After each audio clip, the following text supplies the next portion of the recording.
Selamat pagi Pak BB, saya panggilnya Pak BB aja deh. Selamat pagi Mas Indra. Salam sehat Pak Bambang Assalamualaikum. Budiarto. Waalaikumsalam warahmatullahi Ya, wabarakatuh. Salam sehat, terima kasih nih sudah gabung. Oh kemarin ada kegiatan kawan-kawan IC ya Pak ya, selamat nih Pak. oh iya terima kasih. Kegiatannya kemarin ya. Saya lihat di Instagram beberapa kawan sukses untuk Iya, kawan-kawan IC juga. Pak ini satu kebijakan lagi. Nggak tahu nanti iya. pandangannya secara ekonomi atau ya agak nakal dikit deket-deket tahun politik gitu. Ada Iya, banyak kebijakan yang muncul dari finansial kita khususnya penghapusan kredit macet UMKM dari Himbara pada kita untuk pertumbuhan UMKM juga nih Pak. Dari syarat atau proses-prosesnya Pak ada sorotan mungkin Pak BB. Jadi Proses kalau penghapusannya nih. kita cerita tentang kredit itu pasti nggak ada habisnya dia. Ya. Terlebih cerita penghapusan, Mhm. tambah seru lagi ceritanya. Oke. Nah, jadi saya sebelum lebih jauh akan bawa Mhm. dua hal ini, Mas Oke. Hendra ya. Boleh Baik. ya itu ya. Monggo Pak. Eh, Dinarasikan kan hapus kredit macet gitu Mhm. ya. Ya. Hmm. Nah, hal yang perlu dipahami bahwa hapus ini harus dicermati baik. Ya. Mas Hendra kan tahu atau lihat laptop Mas Hendra ya. Mhm. Laptop, komputer itu kalau kita Mhm. del file apapun gitu, itu kan folder kita jadi bersih sudah, Ya. ya kan? Ya. Nah, Mhm.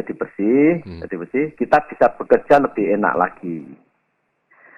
Tapi kita masih punya yang namanya recycle bin, Mas. Mhm. Iya kan? Ya. Nah, recycle bin ini satu saat bisa kita tarik lagi, kita ambil lagi. Mhm. Oke, gitu ya. Oke. Nah, di kredit itu seperti itu, Mas. Cerita penghapusan itu. Oke. Jadi ada yang namanya hapus buku, ada yang namanya hapus tagih. Mhm.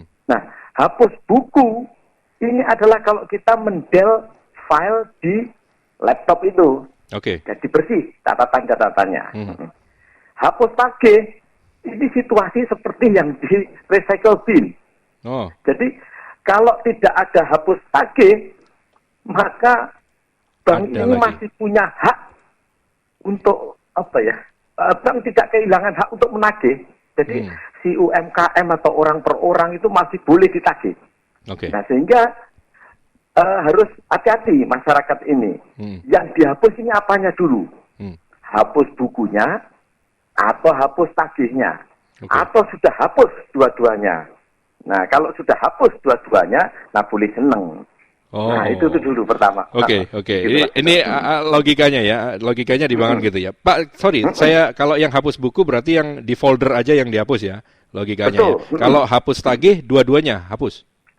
Dua-duanya otomatis. Oh, jadi yang menguntungkan gitu. yang hapus tagih ya? Iya betul. Jadi kalau oke silakan. Oke, kalau jadi hapus buku masih bisa ada kemungkinan bank untuk menagih haknya. Iya, Oke. tidak kehilangan hak. Tidak kehilangan Bahasanya hak. tidak kehilangan Tidak hak. kehilangan hak. Oke. Lanjut Pak, silakan Pak. Jadi bank tidak kehilangan hak atas piutang-piutangnya. Pemahaman atas kalau kita sebut di sini misalnya hapusnya ini adalah hapus kredit macet, itu hapus tagih ya, berarti ya hapus buku ya hapus tagih. Nah, maka sebenarnya ini payung hukumnya itu sebenarnya sudah ada. Oke. Jadi di dalam Undang-Undang Nomor 4 tahun 2023 ya, P2SK. Oke. Barangkali tadi juga sudah disinggung disebutkan ya. teman-teman tentang pengembangan dan penguatan sektor keuangan ya. Ya. Bahwa di sana itu dimungkinkan bahwa bank itu atau lembaga keuangan non-bank itu melakukan penghapusan kredit tersebut. Nah, itu memang dimungkinkan. Buku dan tagih Pak ya, penghapusannya. Iya, buku dan tagih itu dimungkinkan. Oke. Dimungkinkan. Nah, masalahnya sekarang kenapa kok masih menjadi tarik ulur? Utamanya Himbara, bank-bank dalam himpunan bank milik negara ini ya. Nah, ini adalah adanya kekhawatiran-kekhawatiran dari para pengambil keputusan di perbankan tersebut, kalau misalnya di kemudian hari apa yang dia eksekusi saat ini itu menjadi bermasalah 10 tahun ke depan, misalnya seperti itu, Mas Hendra. Jadi khawatirnya yang sekarang ini dengan narasi untuk membangun UMKM, ekonomi secara makro, kemudian untuk meringankan beban masyarakat dan sebagainya, setelah melalui analisis dari AO-nya, dari mantrinya ya, ternyata kemudian dieksekusi hapus. Nah, khawatirnya nanti 10 tahun, 15 tahun kemudian jadi masalah. Makanya yang diperlukan adalah perlindungan atau kekuatan hukum yang lebih tinggi atas hal ini. Seperti itu, Mas. Masalah apa, Pak, yang dimaksud, Pak? Muncul kembali yang ditagih kembali. Jadi misalnya ditarik atau digeser-geser bahwa dia dulu pada tahun sekian melakukan pembebasan yang padahal kelompok unit-unit kegiatan ekonomi ini mestinya tidak perlu untuk diberikan pembebasan. Nah ini kan yang seperti ini yang bisa dimunculkan jadi karet maju mundur bahwa sebenarnya saya sudah melakukan itu tapi ternyata bisa tidak lolos. Nah seperti itu, Mas Indra. Baik. Anda ada sorotan nggak, Mbak, tentang ketentuan debitur ya? Yang bisa melakukan penghapusan kredit macet. Angka maksimum kredit 500 juta kur, 5 miliar maksimum kredit. Kemudian piutang kol 5, ini di sini dituliskan sudah dilakukan hapus buku. Berarti hapus tagihnya belum nih, Pak. Kemudian debitur masih bermaksud menjalankan usaha, kemudian debitur kur akadnya 2015. Debitur dengan kriteria UMKM PP nomor 7 tahun 2021. Anda melihat kriteria penghapusan ini seberapa kuat ini, Pak? Atau seberapa menguntungkannya bagi UMKM? Begini. Kalau bagi UMKM tentu saja menguntungkan. Baik. Bagi perbankannya, Mas Hendra, sebenarnya juga menguntungkan. Kenapa jadi gitu? Coba kita melihatnya, sekarang itu misalnya antara pemerintah dan masyarakat, kita lihat ini bukan dua pihak yang saling berhadapan. Pemerintah dan masyarakat ini kita pahami sebagai sebuah keluarga. Baik. Pun demikian antara perbankan dan UMKM. Ini bukan dua pihak yang saling berhadapan, tapi sebuah keluarga. Nah, kalau keluarga, ini kan mesti memberikan bantuan-bantuan kalau usaha kita babak belur, anak kita babak belur, dulurnya babak belur, dibantu. Ini sudah dilakukan dengan baik oleh pemerintah dalam hemat saya pada saat pandemi COVID-19 kemarin. Nah, bertubi-tubi bentuk-bentuk subsidi, kan gitu tuh ya. Nah, terus penghapusan kredit ini pun layak diberikan kalau misalnya ada bencana-bencana, tsunami, COVID-19, dan sebagainya sejenis ini. Nah, itu memang tidak bisa tidak. Jadi klausulnya itu mesti harus ada pengajian dulu, kan gitu ya. Ke UMKM, unit kegiatan itu ditagih dulu. Nah, setelah ditagih, kemudian kalau misalnya tidak bisa, yang dilakukan adalah penjadwalan. Restrukturisasi. Penyesuaian. Didowok nih jadwali dan sebagainya. Ngetren restrukturisasi kemudian, ke belakang kemarin, Pak Rami. Iya. Gitu. Restrukturisasi ya namanya. Restrukturisasi. Terus setelahnya baru kita eksekusi kepada pembebasan atau penghapusan atas kredit tersebut. Nah, tujuannya secara makro ekonomi ini tumbuh, Mas. UMKM ini kan sudah diyakini kehebatannya, dia mampu menciptakan, bahasa saya itu mampu menciptakan 3 multiplier kan ya, selama COVID sampai kemarin. Yaitu adanya multiplier effect, multiplier employment, multiplier income, dan multiplier ekonomi. Artinya UMKM ini betul-betul harus ditolong gitu ya. Dia bisa menyerap tenaga kerja, multiplier employment, meningkatkan pendapatan alternatif gitu ya, multiplier income. Multiplier ekonomi tidak bisa diingkari. Di setiap daerah itu UMKM mampu menciptakan berkontribusi dalam pertumbuhan. Sehingga ketika dia tidak bisa, maka dibantu dengan pembebasan. Setelah itu dia kan clear BI checkingnya. maka dia bisa berkreasi lagi. Bisa take off lagi. Setelah itu berarti dia bisa berperan lagi dalam pembangunan ekonomi, dalam berperan dalam pertumbuhan ekonomi kita ini. Kira-kira begitu. Baik. Pak Bebe atau Pak Bambang sebentar ya, saya tahan dulu, saya harus ke catatan ringkas dulu. Saya masih bersama Pak Bebe atau Dr. Andes Bambang Budiarto MSI, pengamat ekonomi ISEI Surabaya, dosen Universitas Surabaya. Pengamat ekonomi beliau. Kita ke jeda informasi ringkas dulu kawan. Flash News. Pelaku usaha UMKM diminta bijak ketika menarik pembiayaan perbankan berbunga. Kata Loto Srianita Ginting, staf ahli bidang keuangan dan pengembangan UMKM, tanpa pengelolaan tepat, debitur UMKM hanya akan terjebak lilitan utang, sehingga tidak bisa membangun reputasi bisnis di tengah konsumen. Demikian Flash News, dipersembahkan Victoria Furniture Center. Dapatkan promo Merdeka Spring Air Comforta. Cicilan 0% cashback, free bed set, bed linen dan souvenir di PTC Connecting Lantai G. Victoria Furniture Center ada di Gemblongan, Bukit Junction, Royal Plaza, Wiyung, Malang, Mojokerto, Jaya Murni, Sisingamangaraja, Sidoarjo.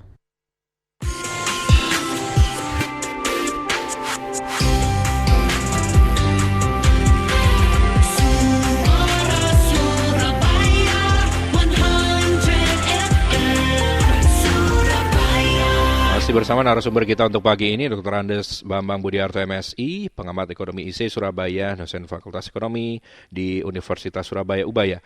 Pak Bambang atau Pak Bebe, tadi dari sisi debitur, dari krediturnya untung rugi deh Pak. Kalau untung aja, tadi ada BRI bilang mengatakan nggak ada, nggak ngefek dengan perseroan. Benarkah seperti itu Pak? Atau mungkin malah ada sorotan tertentu karena angka 500 juta ke bawah kan banyak pengusahanya nih Pak. Ngefek nggak dengan penghapusan misalnya nanti dengan pertumbuhan banknya sendiri dan pertumbuhan ekonomi nasional? Jadi kalau untuk masalah ngefek dan tidaknya, saya pikir dari pihak perbankan tuh yang lebih tahu. Oke. Ya, lebih tahu situasinya. Ada pemahaman begini. Di tataran makro, itu yang penting adalah adanya pergerakan indikator kan, pergerakan variabel. Nah, ketika penghapusan kredit itu dilakukan, maka setelahnya kan ada pergerakan-pergerakan kembali ini Mas ya. Yep. Duitnya bergerak, aktivitasnya bergerak, usahanya gerak, manusianya punya, pelaku-pelakunya maksudnya itu punya aktivitas kembali. Nah, ini yang saya pikir menjadi lebih baik dari sisi debiturnya. Kreditornya, di kreditor itu sebenarnya ada pemahaman begini Mas. Saya lupa undang-undangnya ini ya. Bahwa piutang BUMN itu bukanlah piutang negara. Piutang BUMN bukan piutang negara ya.